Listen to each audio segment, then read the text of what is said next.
Quando perguntarem que rádio você ouve, responda a que faz a diferença. Rádio Esplendor. Agora no seu rádio.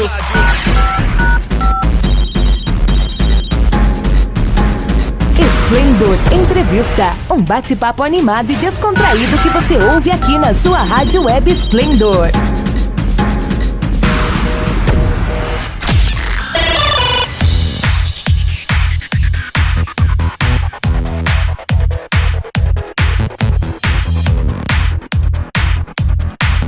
E começa agora mais um Esplendor Entrevista. Eu sou Daniel Ribeiro e no programa de hoje vamos falar sobre cidadania portuguesa.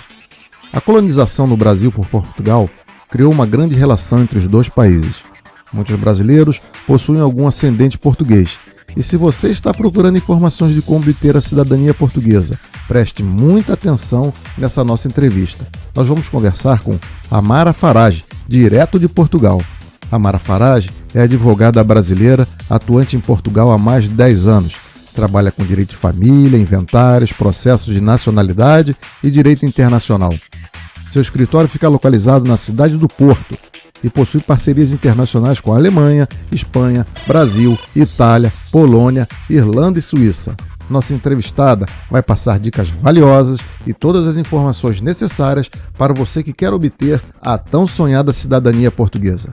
Seja bem-vinda a esse nosso bate-papo, Amara Farage. Olá, Daniel. Olá a todos os ouvintes da Rádio Esplendor. Gostaria de agradecer aqui esse espaço para a gente bater esse papo com essas dicas. Espero que auxilie as questões, as dúvidas dos descendentes de portugueses que estão aí no Brasil, né? Nessa relação de amizade de muitos e muitos anos que há entre Portugal e Brasil. Ok. Estou aqui à disposição para o que vocês precisarem. Você já mora há quanto tempo aí em Portugal? Daniel, eu estou em Portugal há cerca de 11 anos. 11 anos, ok. Você nasceu aqui no Brasil em qual cidade? Eu nasci no Brasil, em Manaus, e me criei em Belém, mas morei também no Rio de Janeiro e em São Paulo. Então, assim, de coração eu me considero paraense. Ok, isso aí. Mas também tenho nacionalidade portuguesa, porque meu pai é português. Qual é a diferença entre cidadania e nacionalidade? Olha, Daniel, essa questão ela é muito interessante porque a maioria das pessoas confundem esses dois conceitos, né? Apesar de que eles andam intimamente ligados, né? São entrelaçados, mas na prática, e em palavras bem simples, a cidadania ela está ligada a uma questão de exercício de direitos, né? Os direitos e deveres que aquele cidadão tem para com aquele país onde ele vive. Por exemplo, é o direito do voto, a obrigação do voto, é a segurança social daquele país, é o direito à saúde daquele país, é pagar os impostos daquele relacionado às atividades daquele cidadão. Está diretamente ligado ao cidadão. A nacionalidade, ela está ligada a um conceito de pertença ao país onde aquela pessoa vive, né? Então, são coisas distintas, mas que andam intimamente ligadas, porque, por exemplo, um brasileiro nasceu no Brasil, é brasileiro, vive no Brasil, não tem nenhuma outra nacionalidade. Então, essa pessoa tem a nacionalidade brasileira e a cidadania brasileira. Mas, por exemplo, uma pessoa que tem a nacionalidade portuguesa, mas mora no Brasil, trabalha no Brasil, nunca saiu do Brasil, acabou por adquirir a nacionalidade portuguesa por via sanguínea, por exemplo, ela tem a cidadania brasileira, e tem a nacionalidade brasileira e a nacionalidade portuguesa. Então, são coisas que andam por ali assim ligadas. E quem tem direito a requerer a nacionalidade portuguesa? Com relação a essa pergunta, é muito interessante, porque quando a gente escuta essa pergunta, as pessoas pensam que só tem direito a requerer a nacionalidade portuguesa quem é filho ou neto de portugueses. Mas, para além disso, para além de filhos e netos poderem requerer a nacionalidade portuguesa, a pessoa, por exemplo, que é casada com um cidadão português, também pode pedir a nacionalidade portuguesa, desde que esse casamento tenha mais de 3 anos, né? E a pessoa, por exemplo, que mora em Portugal para mais de 5 anos, não tem nenhum ascendente português, ela também acaba por adquirir o direito de requerer a nacionalidade portuguesa.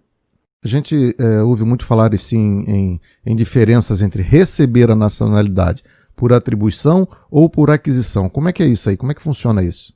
Qual a diferença entre elas? Assim? Isso são conceitos técnicos, né? Mas na prática a aquisição da nacionalidade portuguesa, ela se dá por aqueles casos onde a pessoa ela não tem um ascendente português. Ela vai fazer o processo por aquisição, por exemplo, porque é casada com um cidadão português. Ou ela vai fazer o processo de nacionalidade portuguesa por aquisição, porque ela mora em Portugal legalmente há mais de 5 anos. Isso são processos de aquisição, né? A pessoa vai obter aquilo, mas ela não nasceu com esse direito, ela obteve esse direito ao longo da vida. A atribuição, a pessoa, ela consegue fazer o processo de nacionalidade portuguesa por atribuição quando ela é filha, quando ela é neta, ou quando ela é bisneta de portugueses. Então, é um direito que vai ser atribuído àquela pessoa, né? Essa aí é basicamente a diferença mais gritante que a gente tem com relação a esses dois termos técnicos. Na sua opinião, assim, quais são as vantagens de ter uma cidadania portuguesa, além da brasileira? Olha, Daniel, tem muitos jovens hoje em dia que vêm para Portugal para estudar. Então, aqui as faculdades, apesar de públicas, elas sempre têm uma coparticipação do cidadão, né?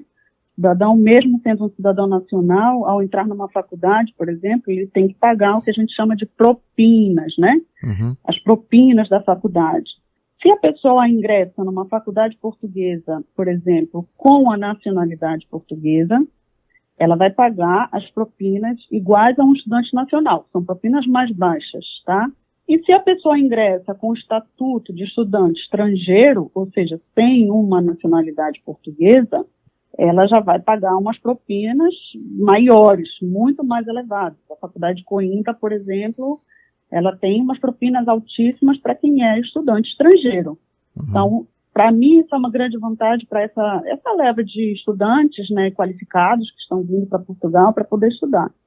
As outras vantagens que a gente também pode citar aqui é que uma nacionalidade portuguesa, ela te dá o direito a morar nos outros estados da União Europeia. Então, eu sou uma cidadã portuguesa e quero morar na Itália, eu posso morar na Itália tranquilamente, posso trabalhar na Itália, estou legalmente habilitada a morar naquele país. Então, todos os países da União Europeia estão abertos para as pessoas que têm a nacionalidade portuguesa, assim como Portugal também está aberto para outras nacionalidades europeias. O cidadão italiano conseguiu, por exemplo, a cidadania italiana pela mãe ou pelo pai, ele também pode vir para Portugal, fixar residência e morar legalmente aqui em Portugal. Sem contar, né, Daniel, que a questão do emprego, ela é muito importante na hora da burocracia, né, que a gente chama a papelada para conseguir um emprego. Então, o estrangeiro, ele pode conseguir um emprego tranquilamente em Portugal. Mas uma pessoa que tem uma cidadania europeia, por exemplo, tem muito mais facilidade na hora de fechar um contrato. Daí é um diferencial importante até numa entrevista de emprego. Então, são as grandes vantagens que eu consigo enxergar. As pessoas que têm menos de 18 anos, elas têm diferenças na regra de obtenção de uma cidadania? Olha, tem duas diferenças importantes aqui para os menores de 18 anos. Primeiro é que o menor de 18 anos não paga taxa para a conservatória, que é o local onde se dá a entrada em processos de nacionalidade. Então, a taxa é zero. E a diferença também, com relação a uma diferença técnica, é que ambos os pais daquela criança, digamos assim, precisam assinar em procuração, se for um advogado a fazer esse processo, um solicitador, precisam assinar a procuração para que aquela cidadania seja atribuída àquela pessoa menor de 18 anos. Então, são duas diferenças que eu vejo no processo para menor de 18 anos, em relação à taxa, que é uma diferença muito grande, e com relação à questão dos pais declararem que essa criança pode obter aquela nacionalidade. E, no geral, quais são os documentos necessários para requerer uma cidadania, assim, no básico? Olha, Daniel, tem vários tipos, né? Digamos assim, a lei de nacionalidade portuguesa, ela é permeada por vários artigos. Então, cada artigo, cada forma de ingresso de um processo de nacionalidade vai requerer documentos específicos, tá?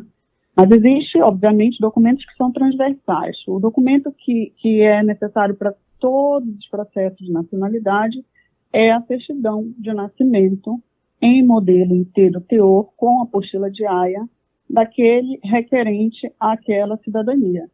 Tanto a certidão de nascimento daquela pessoa quanto o documento de identificação onde conste a filiação daquela pessoa são os documentos básicos para requerer a cidadania. Agora tem as mudanças conforme cada caso. Algumas cidadanias precisam, por exemplo, dos antecedentes criminais, outras cidadanias já não precisam dos antecedentes criminais. Por exemplo, um processo de nacionalidade para quem mora em Portugal para mais de 5 anos vai precisar da cópia da autorização de residência válida daquele requerente, né? Uhum. Então, cada cidadania vai variando conforme o caso. Mas, basicamente, esses 2 documentos são requeridos em todos os processos. Okay. É muito comum as pessoas não terem nada dos seus avós ou dos seus pais com relação a documentos portugueses. Como é que ele pode encontrar esses documentos de certidão de nascimento dos avós ou dos pais em Portugal? Dá uma dica para eles aí. Primeiramente, tem que verificar mais ou menos a altura que aquele português nasceu. Por exemplo, os nascimentos anteriores a 1911, né, que ainda não existia o registro civil português, você consegue fazer busca desses documentos paroquiais nos arquivos distritais. Uhum. Então, por exemplo, o Distrito do Porto tem o arquivo distrital do Porto. A Guarda tem o arquivo distrital da Guarda. E pela internet você consegue acessar os livros paroquiais e fazer essas buscas, né? Uhum. Agora, as pessoas que nasceram depois de 1911, ela já era um registro civil aqui em Portugal e o interessado pode entrar em contato diretamente com as conservatórias para fazer busca daquele assento de nascimento daquele cidadão português. Então, primeiramente, é fazer um marco aqui no ano 1911 para trás e 1911 para frente. Uhum. E depois começar as buscas. A grande dificuldade que a gente percebe das pessoas que estão em busca desse documento, né, que é o documento mais importante do processo, por assim dizer, é que às vezes a pessoa só tem, por exemplo, o nome ou só tem o nome da pessoa, do português e o nome do pai, tem poucas informações, tem um documento que era feito à mão, mas não está legível. Então, é importante, nesse momento, quando a pessoa tem realmente dificuldades de sozinho achar esse documento, ela precisa falar com um genealogista, precisa entrar em contato com uma assessoria especializada, que vai dar o apoio para encontrar aquela certidão referente àquele português. Então, até Daniel, os assentos paroquiais que estão disponíveis na internet, eles são complicados de ler, né? Sim. As letras antigas, elas são muito complicadas de ler. Então, às vezes, a pessoa está procurando aquilo que quer, até acha aquilo que quer, mas tem dificuldade de ter a certeza que aquele assento é o assento de nascimento do ascendente que ele busca. E às vezes também o nome não bate, né? O nome não bate, por exemplo, no caso... Isso é interessante, porque às vezes o que acontece é a pessoa consegue o assento de nascimento, tem certeza que é o assento de nascimento daquele ascendente, mas quando vai verificar a compatibilidade de nomes com as certidões brasileiras, e aí começa a bagunça. Tem o Ferreira, virou Pereira, ou então tem Osório com S, depois tem Osório com Z, e entra um Y ali, na verdade era um I. Então, isso tudo tem que ser muito bem analisado para que esse processo de nacionalidade não seja indeferido, né? Saber se é necessário fazer as retificações no Brasil, saber se as incompatibilidades são muito pequeninas e esse processo vai ou não passar nas conservatórias daqui. Então, tudo precisa ser analisado bem detalhadamente. Aconteceu comigo, porque, por exemplo, meu avô só foi assentado lá pelo padre, que era a única pessoa que sabia ler e escrever naquele evento lá de registro da criança. Ele só botou Arthur, que ele deve ter perguntado qual é o nome da criança, aí alguém falou Arthur, e aí escreveu só Arthur. Mas a sorte é que os nomes dos pais do Arthur estavam todos completinhos, então isso foi o que ajudou, eu acho que foi o que comprovou, assim, porque o filho realmente era só Arthur. Essa questão aí, Daniel, uma questão, inclusive, muito, muito interessante que você colocou. O que acontece é que isso gera muitas dúvidas. Na época dos assentos paroquiais, quando a criança nascia, ela era registrada apenas com o nome próprio. Ela não carregava os apelidos. Os apelidos aqui é a mesma coisa que sobrenome no Brasil. Então, ela não vinha com os apelidos como a gente vem hoje em dia. Por exemplo, meu nome é Amara Farage Frade. Ok. Mas se eu tivesse nascido naquela época, eu ia ser só Amara. Uhum. O que acontece? É que eu só conseguiria fixar os meus sobrenomes quando eu me casasse. Então, na certidão de casamento, o seu Arthur já vinha ali os sobrenomes dele. Então, ele só fixou o nome completo dele no momento em que ele casou. Então, todas as certidões paroquiais, essas que a gente comentou há pouco, antes de 1911, os ascendentes, né, os portugueses, eles só vinham mesmo com o nome próprio. Existe uma outra coisa que os portugueses também pedem muito, que é você comprovar o vínculo ou a ligação afetiva com Portugal. Como é que eu resolvo isso? Assim, eu moro aqui no Brasil, como é que eu vou comprovar essa ligação afetiva com Portugal? Que acho que ainda está sendo exigido aí. Essa questão da comprovação de vínculos, primeiramente é importante dizer que isso não é obrigado para todas as nacionalidades, né? Quem é filho de português, por exemplo, não precisa fazer essa comprovação de vínculo, tá? Ou ligação efetiva à comunidade portuguesa. E também uma coisa que as pessoas confundem muito é que essa ligação, Daniel, não é uma ligação afetiva, é uma ligação efetiva. Uhum. E isso porque a lei, ela traz os elementos bem claros de quais são as ligações efetivas aceitas pelo governo de Portugal. Então, por exemplo, a pessoa tem que ter uma casa em Portugal, ou a pessoa tem um contrato de aluguel em Portugal há mais de 3 anos, ou a pessoa entrou em Portugal durante 5 anos seguidos, ou, que é o que a gente consegue ver com mais facilidade, é a pessoa que reside no Brasil está efetivamente ligada a uma comunidade portuguesa que seja reconhecida pelo governo de Portugal. Por exemplo, em Belém nós temos um clube chamado Grêmio Literário Português. Esse clube, ele é reconhecido pelo governo de Portugal. Então, as pessoas que são associadas àquele clube há mais de 5 anos, elas podem provar essa ligação efetiva com Portugal através de uma declaração do presidente daquele clube, a dizer que o fulano de tal participa há mais de 5 anos das atividades que ocorrem nesse clube, Isso é uma forma de comprovar uma ligação efetiva com Portugal, porque a gente sabe que a maioria das pessoas que querem a nacionalidade portuguesa e estão enquadradas naquele aspecto de ter que comprovar essa ligação efetiva, a maioria delas não tem casa em Portugal, ou então nunca vieram em Portugal, né? Então, a pessoa que está no Brasil, nunca saiu do Brasil, ela pode fazer essa comprovação, desde que ela esteja efetivamente inscrita, né, nesse clube há mais de 5 anos. Chegamos ao nosso momento musical, onde a música escolhida está relacionada ao nosso bate-papo. E a música escolhida de hoje é uma grande homenagem a Roberto Leal com a música Carimbó Português. Não saia daí, já voltamos com nossa entrevistada. Vamos ouvir. Voltamos, você está ouvindo o Esplêndor Entrevista. No programa de hoje, estamos conversando sobre cidadania portuguesa, com orientações valiosas contadas por nossa convidada, Amara Farage. Homens e mulheres casados com portugueses podem pedir a cidadania, como você falou aí. Mas, por exemplo, se eu sou casado e vivo aqui no Brasil, eu posso também pedir isso ou eu tenho que estar lá em Portugal? Como é que funciona isso? Pode pedir, desde que se observe alguns aspectos, não é? Uhum.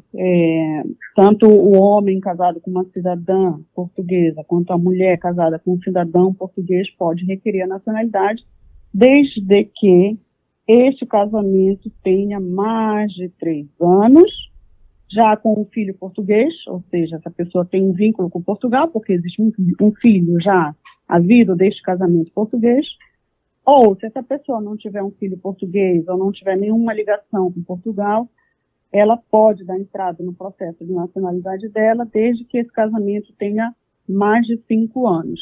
Okay. Agora, é importante, Daniel, nessa pergunta aqui, dizer que o estado civil daquele português tem que estar atualizado aqui em Portugal.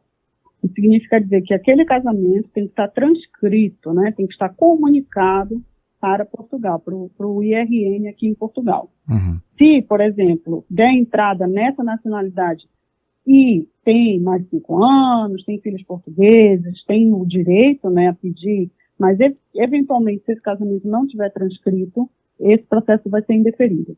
Ok. Por exemplo, no meu caso, eu logo assim que consegui a cidadania, eu averbei meu casamento em Portugal. Apesar de eu sou casado aqui com ela, mas para Portugal sabe, por exemplo, que eu sou casado com uma brasileira.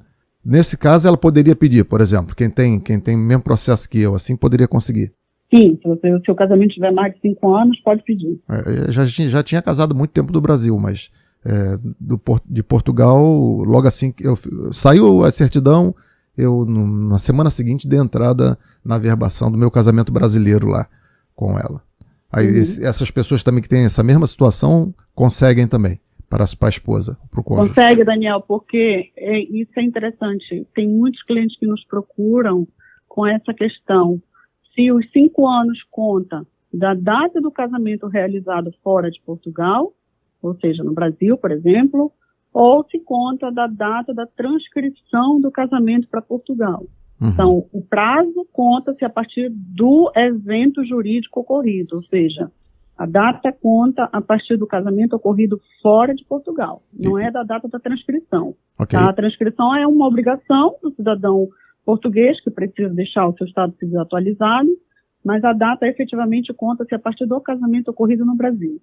E não faz diferença, por exemplo, se eu casei aqui, moro aqui, não moro em Portugal. Não faz diferença, teoricamente. Faz diferença com relação à questão dos 3 anos. Por exemplo, se você tem 3 anos de casado, tá, não tem filhos e mora no Brasil, e é curioso porque a lei diz que pode pedir a cidadania para cônjuge para as pessoas que têm um casamento há mais de 3 anos, não é? Mas a lei não deixa esses detalhes que a gente está conversando aqui claro, né? Uhum. Então, voltando para o exemplo, se você é casado há mais de 3 anos, não tem filhos, nunca entrou em Portugal, está no Brasil, você não vai conseguir a nacionalidade portuguesa pela via do casamento. Uhum. Os 3 anos, eles só são possíveis de pedir a nacionalidade se o cônjuge estrangeiro tiver vínculos com Portugal, tá? Se esse cônjuge não tem vínculos com Portugal, nunca entrou em Portugal, não tem filho português, não tem nenhum tipo de contato com a comunidade portuguesa, a sugestão aqui é esperar completar os 5 anos de casamento para poder pedir essa nacionalidade. A gente sabe que a lei está mudando um pouquinho aí, está para ser votada ou para ser regularizada, não sei bem dizer o termo, mas quais são essas principais mudanças na lei que trata desse tema e que vão beneficiar a quem quer obter ou mesmo quem já obteve e não consegue, por exemplo, passar por seus filhos e cônjuges? No meu caso, por exemplo, eu sou neto, meu pai já tinha falecido, então tem um gapzinho de que meu pai não foi português. O que muda nisso, assim, para quem tem uma situação parecida com isso? Olha, Daniel, essa pergunta aí a gente vai entrar num instrumento jurídico que se chama convolação. É um termo que a gente no Brasil não escuta muito, né? Mas aqui é um termo comum. Convolar aquela nacionalidade. Então, muito provavelmente o Daniel conseguiu a nacionalidade dele antes de 2017, né? Uhum. Até 2017, os netos, né, que conseguiam obter aquela nacionalidade, eles não poderiam passar essa nacionalidade para os filhos maiores de 18 anos. Então, depois de 2017, teve uma alteração legal e veio o Instituto da Convolação. Então, quem está no mesmo quadro que você, ou seja, conseguiu através do avô e não consegue passar para o filho, agora ele tem que entrar com um processo que a gente chama de processo de convolação de nacionalidade, ou seja, alterar o estatuto jurídico dessa nacionalidade, você vai deixar de ser um neto atribuído, né, para ser um neto originário, digamos assim, e a partir do momento que esse processo de convolação for finalizado, você está autorizado a, aspas, né, passar essa cidadania para os filhos, a grosso modo, né, que tecnicamente falando, o termo é errado, mas depois da convolação realizada, você consegue transmitir esse direito para os seus filhos, e esses filhos também conseguem transmitir esse direito para os filhos deles.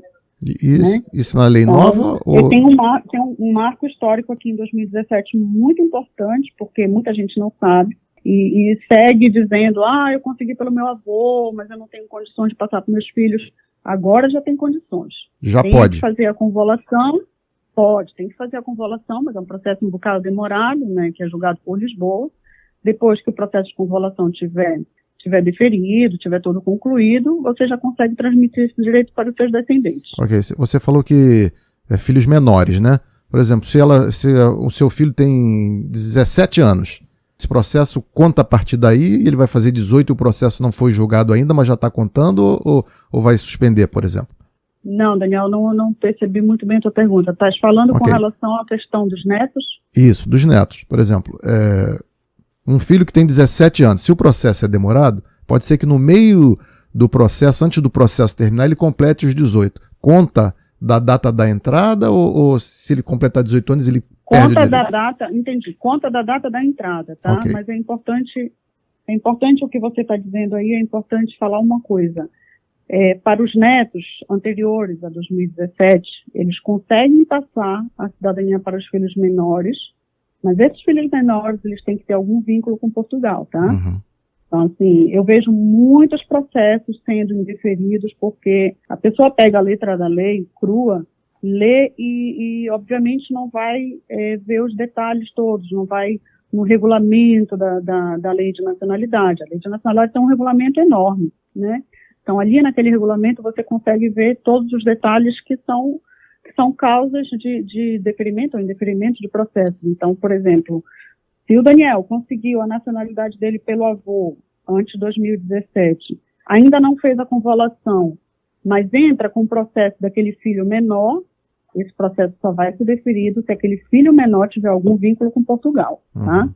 E aí cai Isso naquele... é muito importante dizer, e conta da data da entrada, tá? Ok, aí cai naquele, eu botei ele num clube português, ele precisa ter 3 ou 4 anos lá antes disso tudo aí tem toda essa análise, por exemplo. Para este tipo é engraçado, porque a nacionalidade portuguesa ela é permeada de vários detalhes. Então, para esse tipo de processo que o governo de Portugal quer, é que este menor tenha completado pelo menos um ciclo de estudo aqui em Portugal. Ok, então a pessoa tem que dar um pulinho em Portugal, passar um ano lá, 2 anos, e aí vai resolver o problema. Estuda aqui em Portugal, com aquele menor estudando aqui em Portugal, ele vai conseguir através dessa via. Uhum. Mas, Daniel, isso hoje em dia não é problema por causa da convolução. Então, se você tem um filho menor que nunca estudou em Portugal e quer conseguir a nacionalidade pelo pai, que o pai conseguiu pelo avô, já naquela lei antiga, como a gente conversou, faz-se a convolução, passa para os filhos menores e maiores, sem problema nenhum. Ok. Bom, muita gente também tem essa dúvida, né? Eu faço o processo de cidadania por Portugal ou via consulado aqui no Brasil? O que é melhor? Olha, eu sempre digo para os meus clientes o seguinte: você tem pressa? Se você tiver pressa, faça por Portugal. Se você não tem pressa nenhuma, está fazendo o processo só porque sim, não tem grande interesse em passar aquela nacionalidade para um filho que queira estudar na Europa, alguma coisa nesse sentido, pode fazer via consulado, sem problema nenhum. Mas a gente sabe que os consulados não estão dando respostas rápidas para os processos de nacionalidade. Então, os consulados de Portugal espalhados no mundo inteiro pegam todos os processos, enviam para Lisboa e aquilo entra numa fila interminável de prazo e milhões de burocracias. Então, se a pessoa tem um pouco mais de pressa, acho que vale mais a pena fazer diretamente para Portugal. Uhum. E dando entrada para Portugal, em média, um processo demora quanto de cidadania? Isso varia na conservatória que a pessoa escolher, varia se aquela conservatória naquele período vai ter uma demanda alta ou um fluxo baixo de processos. Então, por exemplo, hoje em dia um processo está girando em torno, digamos, 6, 7 meses, alguma coisa nesse sentido. Mas o registro, né, a elaboração do assento de nascimento do português após a conclusão daquele processo, o deferimento daquele processo, também está a demorar um bocadinho, vai demorar 2, 3 meses. Esse prazo, Daniel, ele pode ser reduzido ou alargado a depender da conservatória que você vai dar entrada. Então, isso tem muito a ver se a pessoa conhece a conservatória que está com um prazo bom ou se não conhece. Hoje em dia tem muitos grupos na internet que, se eles colocam data de entrada do processo, quando foi concluído, quando saiu o assento. Então, o Facebook é muito interessante também, esses grupos de cidadania, as pessoas trocam muitas informações com relação a prazo, né, e você facilmente consegue ter acesso a qual a conservatória que está mais interessante ou não para dar entrada naquele processo. Vale a pena contratar uma assessoria ou não? Ou eu faço por conta própria? Olha, depende da pessoa, né? Se for uma pessoa que tem um mínimo de intimidade com aquilo e já conseguiu perceber bem sobre o regulamento da lei, ela pode seguir sozinha com o processo, sem problema nenhum. Mas, se é um caso que tem divergências, ou a pessoa tem muitas dúvidas, ou tem incerteza, insegurança, ou então tem muita pressa naquilo, é um caso específico que envolve, por exemplo, uma doença que a pessoa precisa se tratar aqui na Europa, eu acho que vale muito a pena contratar uma assessoria, porque a assessoria ela vai te dar o apoio e a segurança de que aquele processo, sim, vai ser deferido, vai estar acompanhando o processo de perto, vai poder te dar um feedback de cada passo do processo. Eu não é puxar a sardinha para o meu lado, mas a assessoria, ela faz muita diferença num processo. E esse processo, contratando uma assessoria e já englobando a assessoria, mas os custos todos, fica em torno de quanto, mais ou menos assim, numa média, num processo comum e normal? Quanto é que ele vai ter que se preparar para investir nisso?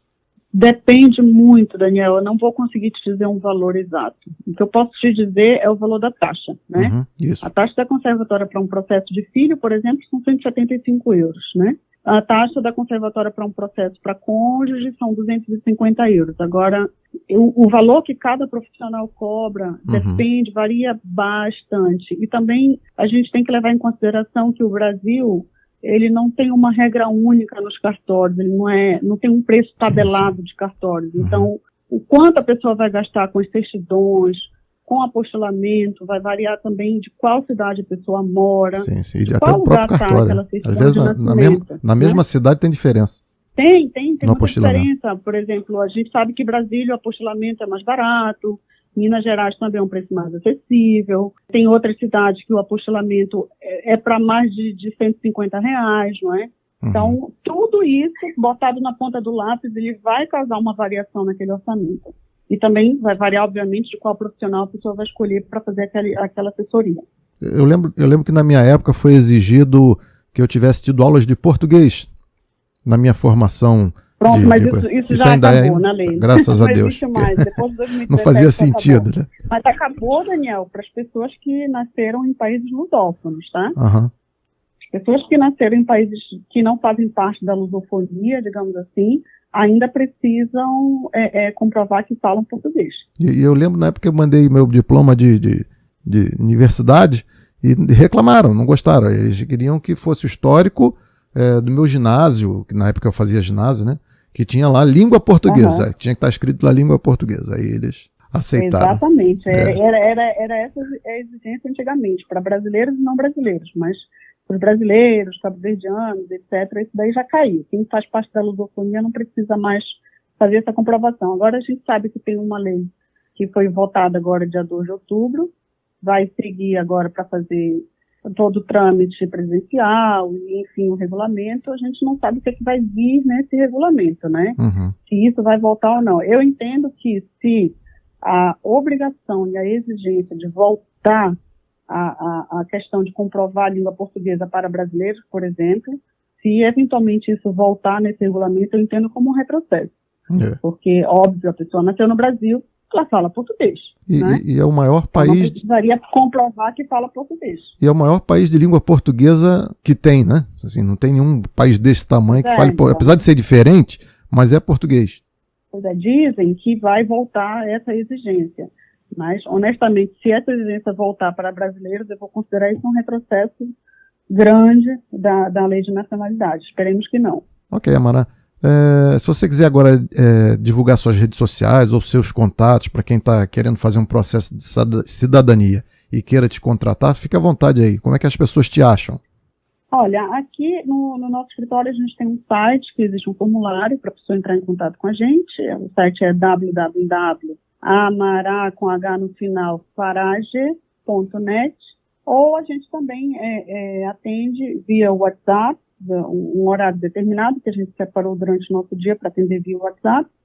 Aqui o código é 00351 e o número é 916863372. Repete pra gente o WhatsApp, que é para quem não conseguiu pegar ainda. É 00351 916863372. Isso aí. Ok. Bom, como tudo que é bom dura pouco, chegamos aqui ao final de nossa entrevista. Obrigado, Amará, por aceitar esse convite e participar com a gente aqui nesse bate-papo muito gostoso e muito esclarecedor. Desejo para você muito sucesso, muita saúde e volte sempre que precisar, estamos aqui. É isso, Daniel. Eu que agradeço o espaço, agradeço um bate-papo bom, né, construtivo. A gente fica aqui à disposição para esclarecer qualquer dúvida dos ouvintes também, da Rádio Esplendor. Agradeço aí ao convite também para a gente participar disso, viu? Okay. Muito obrigada. Tomara que pinte muitos negócios para você. Isso aí. Obrigada, muita saúde. Um abraço. Gostou dessa entrevista e quer ouvir novamente? Ou você perdeu algum episódio do Esplendor Entrevista ou mesmo quer compartilhar com seus amigos? Inscreva-se no canal da rádio no YouTube ou siga nossos programas no Spotify. A íntegra de nossos programas também está no formato podcast e pode ser acessada no endereço www.radioesplendor.org. Vai lá, faz uma visitinha, curta a rádio, siga as redes sociais e inscreva nos nossos canais. Ainda está com dúvida? É só pesquisar por Rádio Web Esplendor, lá no Google, que vai aparecer tudinho. Continue acompanhando a nossa programação, não saiam daí. Até a próxima! Você acabou de ouvir Esplendor Entrevista, um bate-papo animado e descontraído aqui na sua Rádio Web Esplendor.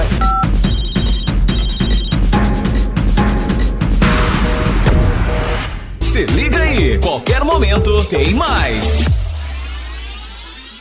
Sempre ligado em você. Rádio Esplendor.